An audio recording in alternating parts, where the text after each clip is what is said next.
వేధింపులు భరించలేక భర్తపై భార్య మరుగుతున్న వేడి నూనె పోసిన ఘటన అనకాపల్లి జిల్లా సాలపువన్పాలెంలో చోటు చేసుకుంది. దీంతో క్షతగాత్రుడు బాలకృష్ణను అనకాపల్లి ఏరియా ఆసుపత్రికి తరలించగా 45% గాయాలైనట్లు వైద్యులు గుర్తించారు.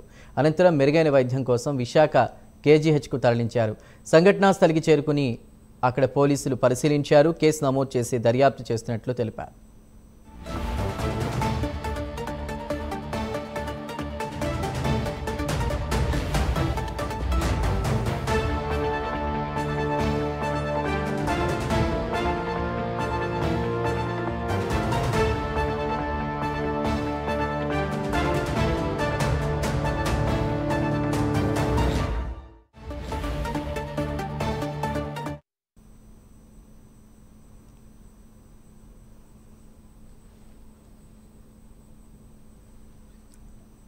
వేధింపులు భరించలేక భర్తపై భార్య మరుగుతున్న వేడి నూనె పోసిన ఘటన అనకాపల్లి జిల్లా సాలపువన్పాలెంలో చోటు చేసుకుంది. దీంతో క్షతగాత్రుడు బాలకృష్ణను అనకాపల్లి ఏరియా ఆసుపత్రికి తరలించగా 45% గాయాలైనట్లు వైద్యులు గుర్తించారు. అనంతరం మెరుగైన వైద్యం కోసం విశాఖ కేజీహెచ్కు తరలించారు.